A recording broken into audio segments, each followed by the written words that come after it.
Okay, so let's unpack this. We are diving into a deep pool of, well, source material today that presents a genuinely fascinating and almost, it's a contradictory duality. It really is. And it's all stemming from one of the biggest cultural phenomena of the last decade, the show Stranger Things. Exactly. And it's a perfect setup for a deep dive because we're not just looking at the show itself, the production or the cast. No, not at all. We're looking at the dramatically different stories that spin out of it and into the culture. On one hand, you have this whole narrative that's just centered on critique. Right. Alleged failure. You have this intense audience polarization, just controversy all around the ending of this massive series. And then on the complete other side of the coin, you get this other story. A total contrast. It's a deeply personal, remarkably candid profile of conviction and, internal faith. From one of the show's core leads, Caleb McLaughlin, who plays Lucas. And our deep dive today is really built around this extensive YouTube commentary that intentionally stitches these two completely separate stories together. It uses the perceived failure of the show's ending as a springboard. A springboard into a much broader critique of Hollywood culture itself. Exactly. So our mission today is pretty robust. First, we really need to carefully extract and analyze the specific data points, the structural criticisms this source is citing about the show's final reception. Yeah, we're talking about the actual ratings, the critiques of the pacing, and the specific claims the source makes about what's motivating the critics versus what the audience actually wants. And then we pivot entirely. Our second, and I would argue deeper, mission is to really explore the actor's stated philosophy and his spiritual practices. We'll have to break down his core beliefs, that tension he talks about between the spirit and the flesh. And then, and this is crucial, we have to put those beliefs into context against the source's commentary on what it sees as this toxic, almost hedonistic culture of modern Hollywood. So we're really using this one source as a lens to look at two things. The external, messy pressures on a huge pop culture story and the deeply internal, often hidden philosophy of the people who make it. It's a story of external dissatisfaction versus internal peace. A perfect way to put it. So let's jump right in. Let's start with the storm that the source describes, this reported controversy around the Stranger Things finale. Yeah, the source material does not ease into this at all. It opens with an immediate, very strong assertion that there's been, and I quote, a lot of negativity around the show's final season. And it frames the whole wrap-up as a complete disaster. That phrase, complete disaster, that sets an incredibly high bar for failure, doesn't it? It suggests the ending wasn't just disappointing, but that it actively betrayed or, undermined everything that came before it. That framing is so important because it immediately positions the commentary as being in direct opposition to what many would say was the general critical consensus, which was actually pretty positive. So the source uses this really strong language to signal that they're speaking for a segment of the audience that felt completely and utterly let down. And that's where we have to look really closely at the data points they use to back up this claim of disaster. They point to a classic but really significant statistical gap. A gap between how the professional critics reviewed the ending and how the general audience actually felt about it. The source argues this is, quote, the classic tale as old as time when it comes to modern media. So let's detail that gap. According to the source, the critics' viewpoint came in at an 83% approval. 83%. That's a fantastic score. That usually signals that the professional class found the work, structurally sound, maybe innovative, thematically resonant. It's a great score. But the source immediately offers this, a highly inflammatory and very specific reason for why that score is so high. It attributes it to a perceived agenda. And we need to be very, very clear here for you listeners. We are reporting precisely what the source claimed. Without any endorsement, they explicitly claim critics love it because it's gay. And that the critics just desire, and this is another direct quote, gay stuff. That is it's an unvarnished claim. It's designed to explain away the critical acclaim by saying the motivation is purely about thematic preferences, not about objective quality. Exactly. It implies that for the critics, the inclusion of certain themes or representation completely superseded things, narrative execution or, sticking to genre expectations. So did the source offer any specific textual evidence? Like, did they pull quotes from critics that linked this preference directly to that 83% rating? Or is it purely their interpretation of the critical landscape? It's presented as pure interpretation of the cultural. The argument is that the modern critical establishment prioritizes social or identity commentary over, say, traditional genre mechanics. So the source is really establishing this worldview where critics are essentially just rewarding compliance with certain cultural expectations. Right, and that is then contrasted very sharply with the audience's viewpoint. The audience rating the source gives is a significantly lower 54%. 54. I mean, that drop from 83 is just massive. It pushes the viewer reception into, definitively mixed, maybe even outright negative territory. That 29-point difference, that's the statistical proof of the disaster they're claiming. And just like they interpreted the critics' high score, they provide a very specific contracting interpretation for this low audience score. What's the reasoning there? They claim the audience reaction is based on this deep-seated desire for fighting monsters, the foundational element of the show. And they felt a fundamental dissatisfaction with the focus on the very themes that the critics, according, enjoyed. So the conflict here, in their view, isn't about whether the show was good or bad in a vacuum. It's about narrative priorities. Exactly. The source is arguing that the mass audience showed up for the core promise of the genre, supernatural action, horror, escapism, and they felt betrayed when this show, in their eyes, focused too heavily on character drama and what the source is calling gay stuff. This reported gap is so crucial because it really speaks to a profound disagreement over genre. What do you expect from a long-running franchise? If the mass audience signed up for action-adventure, heavy on the supernatural, and the critics appreciated a pivot towards, say, character-driven or representation-focused story, you're going to end up with this massive statistical gulf. And the source material is very clear in its argument that the show just leaned entirely into the latter at the expense of the former. And that's what caused the widespread audience dissatisfaction. Let's elaborate a little bit on what fighting monsters represent, because it's not just about action. No, it's about the comfort of established, clear-cut genre trope. When a show stops delivering that expected external conflict, the monsters, and leans into internal character conflict. Especially conflict tied to modern social. Right. The source argues the audience just feels alienated. It's a critique of genre delusion. It suggests the audience was looking for a specific kind of external satisfaction from the story. They wanted a clear, satisfying ending to the supernatural part of it all. And when that satisfaction is perceived as being withheld or watered down by these other character-focused elements, that sense of disappointment can be really intense. And that's what leads to that 50% rating. This actually foreshadows a theme we're going to get into later. The disappointment that comes from relying on external things for your fulfillment. It's a perfect parallel. And beyond just the thematic criticism, the source offered a blistering structural critique of the final episode itself. Oh yeah, they claimed the pacing was atrocious. They even went so far as to call the writing a 101 on how not to write. I mean, that's a powerful condemnation of the technical craftsmanship, isn't it? To say that about the conclusion to such a huge, globally successful show. When a commentator uses a term like atrocious pacing, what are they really implying? They're implying a fundamental structural failure. In a finale, that usually means the story beats just aren't hitting with the right momentum. Maybe scenes linger too long on minor characters or on emotional reflection when the audience is really craving action. Or the opposite, right? Major plot points get rushed through and the whole thing just feels imbalanced. Exactly. The source is suggesting the execution just failed to deliver a tight, engaging conclusion that justified its runtime. And that claim of it being a 101 on how not to write, that elevates the critique from just personal dislike to a professional judgment of incompetence. It really does. It suggests the writers violated basic screenwriting principles for building tension and delivering payoffs, that they fundamentally failed at their craft. So you have this statistical evidence of this polarization, the 83 versus the 54, and you have this structural critique of the craft itself. It paints a picture of narrative failure defined by both theme and execution. Yeah, let's just pause and think about the implications of that. This wide gap signals a huge cultural disconnect. What does it mean when the priorities of professional critics and the mass audience diverge so significantly on a multi-billion-dollar cultural product like this?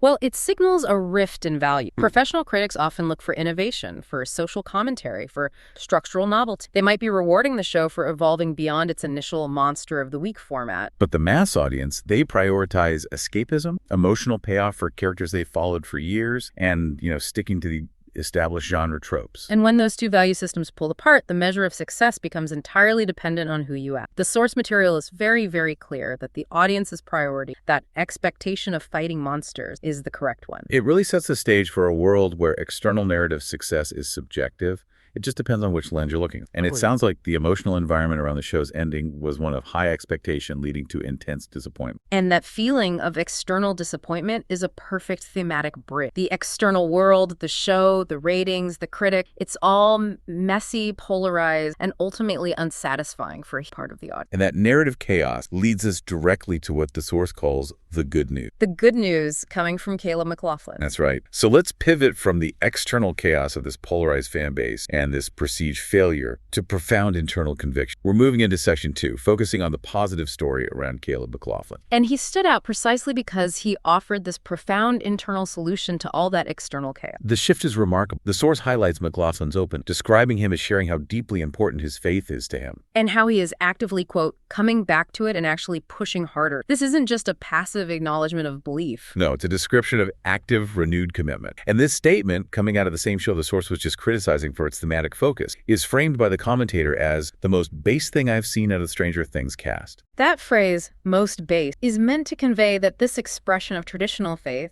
is seen as a uniquely authentic and positive voice in a cultural lens that the source views as, well, And this positive story, it really centers around a core philosophical quote that McLaughlin shared on his Instagram. He then elaborated on it in an interview with Square Mile when they were talking about the fifth. The quote is simple, but it's existentially weighty. We're spiritual beings having a human experience. That is a deep concept. It instantly shifts the focus from the material world, the sets, the contracts, the critics, the ratings, to the essential existential. It implies that your core identity is eternal and non-physical, and the life of a celebrity, or anyone's life really, is just a temporary physical lens through which that spiritual identity interacts. And when he was asked about this, McLaughlin articulated how he operates, stated it very clearly. I operate through the spirit instead of the flesh. That distinction is the bedrock of his whole internal frame. It is. The spirit is the eternal, essential self connected to God. The flesh, physical body. The material need, transient emotions, and all the desires tied experience. Which brings us to a really crucial practical element of his philosophy, the tension between those two states and the danger of the ego. Yeah, he explained that when we get caught up in the human experience ego, the ego in this context is the part of the flesh that craves external validation, status, and material. The very things that define the celebrity. Exactly. If we expand on that, just think of the pressures on a young, successful actor. The flesh requires rest, money, approval. The ego demands fame, critical acclaim, like that sense score we talked about, and status. So McLaughlin's principle suggests that chasing these external temporary rewards of the human experience inevitably leads to losing you. Yeah. Because they distract you from your core enduring identity, which is the spirit. And he connects this philosophy directly back to his source of internal grounding. He says, very simply, I have a personal relationship. So it's not just a theoretical system for him. It's a foundational, personalized relationship that guides him through that tension between the spirit and the flesh. This internal system is explained even further by him referencing wisdom from the Bible about living through the spirit and not getting caught up in worldly desires. Which is a theological concept that's directly tied to the pursuit of satisfaction, a concept that links back so neatly to the audience dissatisfaction we discussed earlier. It does. And how does he define satisfaction in this frame? This is the core warning of his philosophy. He believes that if you rely on external things, you'll never be satisfied. And that is such a powerful piece of advice coming from someone who has achieved massive external success at such a young age. He's warning that fame, wealth, praise, they are all inherently fleeting sources of fulfillment. They're a moving target. If your fulfillment is tied to your latest paycheck or the positive reviews of your last season, that satisfaction is inherently transient. It has to. Once the paycheck is spent or the next season is released, you need a higher external dose to maintain that. By contrast, he relies on a spirit, an internal, unchanged, so that he can love and forgive others. That distinction is key. His spiritual practice isn't just self-serving. It's designed as a mechanism for external good. His internal reliance is meant to enhance his outward. So he can engage with this chaotic world compassionately, with love and forgiveness, rather than with bitterness or envy. Which are the emotions that often come with chasing that ego-driven external success. To really illustrate the depth of this commitment, he also detailed his specific practices and his background, which are pretty illuminating. Yeah, he said he prays every day and every night. The fact that it's integrated into his daily rhythm confirms this isn't some casual belief system, it's an active plan. And what stands out most about this routine is the focus of it. He emphasized that he prays for my family, my friends, the world. And crucially, he does not think about himself. Right. He explains that prayer is needed for all. This dedication to an outward focus during prayer just starkly reinforces his idea of operating through the spirit rather than the ego or the flesh. Because if it were from the flesh, the prayer might just become a request for more fame or more sex. And that background, of course, provides the root system for this conviction. He noted that he grew up in the church and that his father is a pastor. So this isn't some sudden, shallow discovery, but a deliberate return, deep familial roots and established doctrine. However, he also shared that his faith hasn't always been at this level of strength, which shows that this discipline is the result of struggle, not ease. He noted it was way stronger when he was a kid, describing childhood faith as a time when everything is optimistic, nothing. But life inevitably complicates. It does. He described how faith gets tested by getting older and experiencing loss and disappointment. He cited a specific personal anecdote dealing with the loss of his grandmother while he was performing in The Lion King on Broadway. He also mentioned wrestling with broader modern challenges like polarizing news and politics. So the simple, optimistic faith of childhood meets the unavoidable disappointments and complexities of the real. It's a very relatable story arc, isn't it? It shows that even someone who has achieved massive career success is not immune to universal human suffering or the testing of their conviction. And this struggle brings him back to his central. Staying in the spirit isn't optional for him. It's essential for his mental and emotional survival. He reiterates that if he operated solely from the flesh, relying on those external things, he would always... It's a really effective mechanism for dealing with the inevitable disappointment, whether that's a bad critique, a lost role, or personal loss, by maintaining an internal, unwavering standard that doesn't rely on them. Now, let's talk about how the source connects his personal, sort of non-denominational definition of spirituality to a broader theological concept. Right. McLaughlin described himself as being more spiritual than belonging. But the source connects his practices to a specific, recognized concept, spiritual detachment, and they cite a deacon Mark Leon. And the source defines spiritual detachment in this context as loving Jesus Christ first and foremost before anything else. So what does that actually mean for a professional act? Spiritual detachment, as it's defined here, it's not about becoming a hermit. No, it's about the prioritization of allegiance. It means that your highest loyalty, and thus your source of identity and satisfaction, rests with God. And that ensures that career, fame, wealth, the opinions of others, all those external things, are placed second. If we contrast this with the environment we're about to discuss, Hollywood, it makes perfect sense. It really does. If you place your career first, you live in constant fear of losing it, which is the culture of fear the source talks about. If you place your fame first, you'll constantly chase the next high, which is the hedonism part. So by prioritizing the spiritual first, the actor, in theory, immunizes himself from the destructive demands of the industry's culture. We've now shifted from the external chaos of a polarized fan base and a failing narrative to a deeply structured personal philosophy that's aimed at achieving profound internal. Which leads us directly to the third and most culturally charged section, where the source connects McLaughlin's philosophy to a detailed critique of Hollywood culture itself. And the source material immediately asserts that seeing an actor discuss their faith like this, so openly, so early in their career, is rare. Right, and this rarity is contextualized by the timing of it, noting that these expressions of faith often only happen when the shows are like almost over. Which suggests a systemic delay or an active inhibition in the culture that prevents open expression. And the reason given for this delayed disclosure, according to the source, is a pervasive culture of fear. Yes, the commentator claims that Christian actors in Hollywood have shared with him they are scared to talk about. Why? What are they scared of? They believe they will be blacklisted or attacked for expressing views that might be seen as conflicting with the dominant cultural narrative of the industry. So that claim speaks volumes about the perceived environment. It suggests that expressing traditional or devout Christian faith is not just unpopular, but potentially career-limiting. That speaking about prioritizing spirit over flesh and rejecting worldly desires puts you in direct conflict with the industry's core operation. The source insists that they see this over and over again and that it does actually happen when people speak out. This alleged environment creates an immediate dichotomy for the source, who draws a direct, very sharp contrast between what they see as true bravery, McLaughlin discussing his faith, and the attention that's given to other forms of self-disclosure within the industry. This is where the source uses Caleb McLaughlin's co-star, Noah Schnapp, as a specific point of contrast. The source argues that acting like it's brave for Schnapp to come out as gay is, quote, not. And in fact, that it is expected in Hollywood. Right. That is the source's interpretation of the cultural norm, arguing that the industry has flipped the script. One type of disclosure is not only safe, but maybe even mandated or celebrated as virtue, while the other is potentially punished. To the source, the lack of bravery required for one disclosure highlights the extreme bravery required for the other. They then try to provide context for this cultural imbalance by offering some specific, though, we should say, entirely unsubstantiated statistical claims about the demographic. And what are those claims? To illustrate this perceived gulf between the industry and the general population, the source claims that while the normal population is like 2% gay people,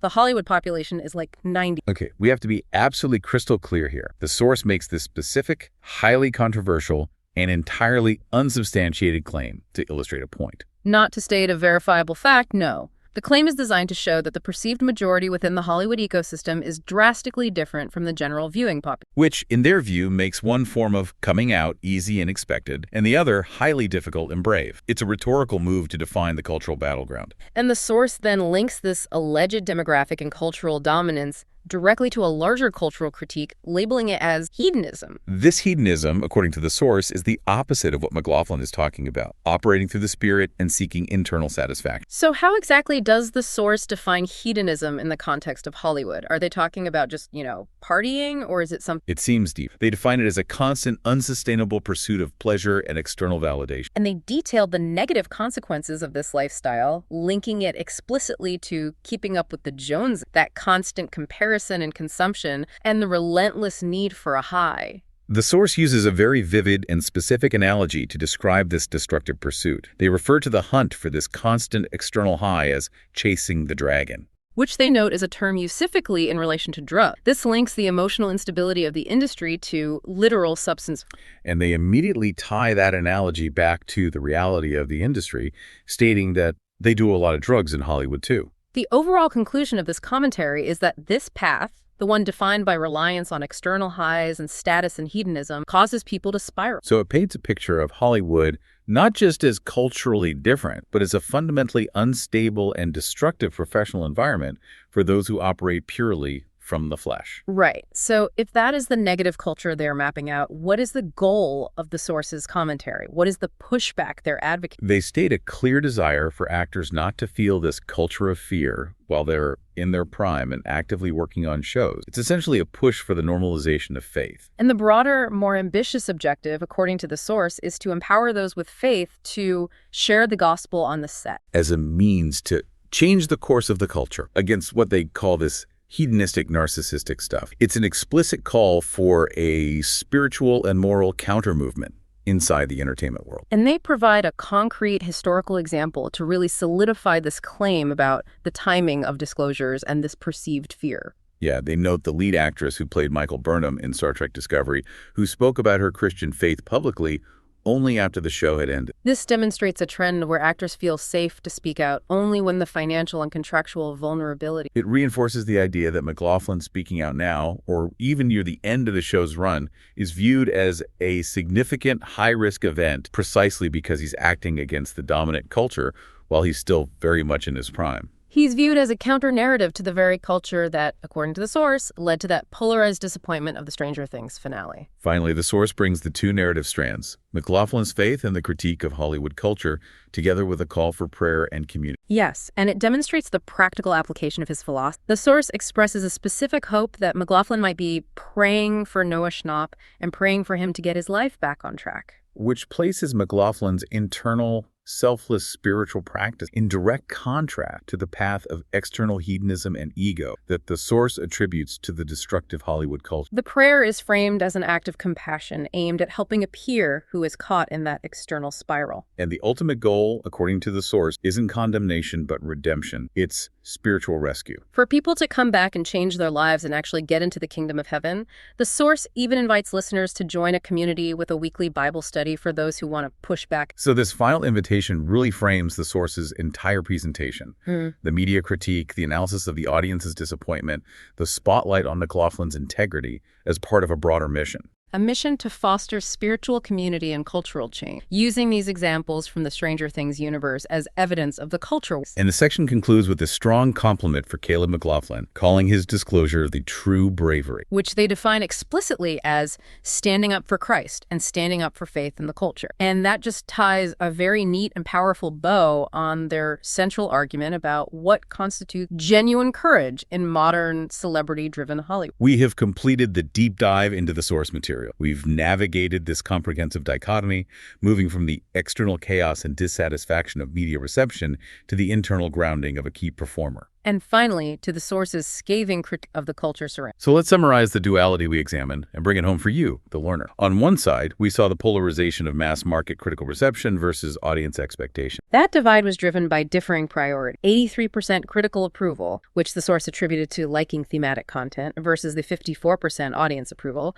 attributed to dissatisfaction with a lack of the core genre promise of fighting. And then on the other side, we explored the deeply internal conflict discussed by McLaughlin, the battle between the flesh, ego, worldly desires, disappointment, fear, and the spirit. Which is love, forgiveness, internal satisfaction, detachment. And this conflict is being played out within the very system, Hollywood, that the source characterizes as being driven by external hedonistic pursuit and the constant, unsatisfying chasing of the dragon. The relevance to you lies in how these two narratives intersect around the nature of satisfaction. The audience was seeking satisfaction through specific external narrative point, a satisfying ending to the monster fight, and they were disappointed. And the actor states that relying on any external things, fame, wealth, critical praise, or even a perfect TV ending will lead. It raises a powerful question about the nature of fulfillment, both in how you consume media and in life itself. Yeah. If the audience is seeking satisfaction through external plot points, and the actor, citing theological wisdom, warns that relying on any external thing will lead to disappointment, there seems to be a fundamental philosophical misalignment between how we engage with content and how we seek fulfillment. The external disappointment of the audience almost confirms the actor's internal warning. It does. So we'll leave you with one final provocative thought that builds directly on the source material. McLaughlin states that relying on external things leads to never being satisfied, suggesting a fundamental disconnect between internal peace and external validation. The source characterizes Hollywood's culture as defined by the toxic pursuit of these very external things: flesh, ego, high, status, which allegedly leads to destructive spirals. Okay, so given all of that, what specific non-spiritual external facts, things like fleeting wealth, the pursuit of ephemeral fame, or the need for constant critical acclaim, does the source material most clearly imply are the most temporary, the quickest to disappoint, and therefore the most toxic to those operating entirely from them? We've seen the spiraling and the chasing of the high described in vivid terms. When that external high wears off, what specific worldly reward do you think the source views as providing the quickest path to disillusionment for those operating in the Hollywood culture from the flesh? That's something for you to mull over as you connect the critique of the finale to the critique of the culture that created it.